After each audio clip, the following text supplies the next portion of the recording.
130 കോടി മനുഷ്യർ ജീവിക്കുന്ന ഇന്ത്യയിൽ 1% വരുന്ന അതിസമ്പന്നരുടെ കയ്യിലാണ് ആകെ സമ്പത്തിന്റെ 56%.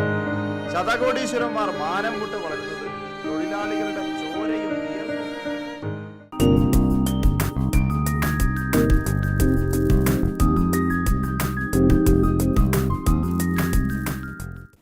അവരെ ചൂഷണം ചെയ്താണ്. ഇന്ത്യയിലെ ഒരു തൊഴിലാളിയുടെ ശരാശരി പ്രതിദിന വരുമാനം 45 രൂപയാണ്. 45 രൂപ കൊണ്ട് എങ്ങനെ ജീവിക്കും? IT മേഖലയിൽ പോലും കൊടിയ ചൂഷണമാണ് അരങ്ങേറുന്നത്. യൂസ് ആൻഡ് ത്രോ, അതാണ് മുതലാളിത്തത്തിൻ്റെ നിയമം. ഇന്ത്യയിലെ വിവിധ തൊഴിൽ മേഖലകളിലെ തൊഴിലാളികൾ അനുഭവിക്കുന്ന ചൂഷണം അടിയന്തരമായും അവസാനിപ്പിക്കേണ്ടതുണ്ട്. അതിനുവേണ്ടി സമരമല്ലാതെ മറ്റ് പോംവഴിയില്ല. ചെറു സമരങ്ങളിലൂടെ രാജ്യത്തെ തൊഴിലാളി വർഗത്തെ ഒറ്റക്കെട്ടായി ഒരു പ്രസ്ഥാനത്തിന് കീഴിൽ അണിനിരക്കുക. സ്വാഭാവികമായും അത്തരമൊരു മുന്നേറ്റത്തിന് മുന്നിൽ ഈ രാജ്യം ഭരിക്കുന്ന ഭരണാധികാരികൾക്ക് മുട്ടുമടക്കാതിരിക്കാൻ കഴിയില്ല. തൊഴിലാളിയുടെ ഐക്യം മറ്റെല്ലാ കാലത്തേക്കാളും പ്രസക്തമായ ഒരു കാലത്തിലൂടെയാണ് നാം കടന്നു പോകുന്നത്. സമരമല്ലാതെ മറ്റൊരു പോംവഴി ഈ പ്രശ്നങ്ങൾക്കില്ല.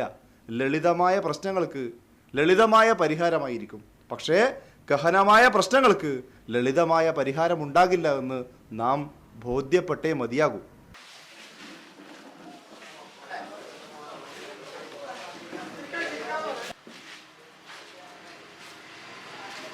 നിനക്കൊന്നും വേറെ പണിയില്ലേ ഇയാളെ ബടായി കേൾക്കാൻ വേണ്ടിയിട്ട്? അല്ല, ഈ കോപ്പറേറ്റ് കമ്പനീനെ കുറിച്ച് പറയാൻ വേണ്ടി ഇയാൾ ഏത് കോപ്പറേറ്റ് കമ്പനിയിലാണ് പണിയെടുത്തിന്? അല്ല പിന്നെ എടാ, കോർപ്പറേറ്റ് കമ്പനിക്ക് എതിർപ്പന കോർപ്പറേറ്റ് കമ്പനി ജോലിയാണെന്നില്ല. പിന്നെ നീയൊക്കെ തന്നെ കോർപ്പറേറ്റിൻ്റെ ഇരകൾ. നിനക്കൊക്കെ ഭാവി സംഭവിക്കാൻ വന്നവരാ രാഘവട്ടർ ഇപ്പോൾ പറഞ്ഞേ. ഇതൊന്നും നീക്കിപ്പം പറഞ്ഞാൽ മനസ്സിലാവില്ല. നീ വണ്ടി എടുക്ക്.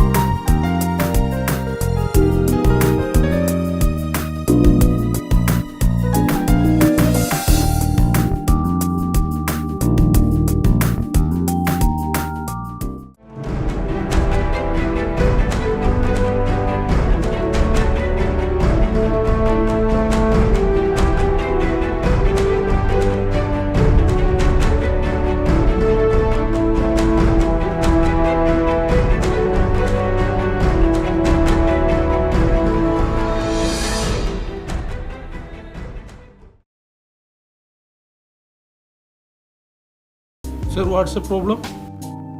സ്ട്രെസ് ഇഷ്യൂ ആണ്. എവിടെയാണ് വർക്ക് ചെയ്യുന്നത്? IT company. ആണോ? വർക്ക് ഷിഫ്റ്റ് എങ്ങനെയാണ്? Work shift 8 to 10. എന്താ വർക്ക് ലോഡ് കൂടുതലാണോ?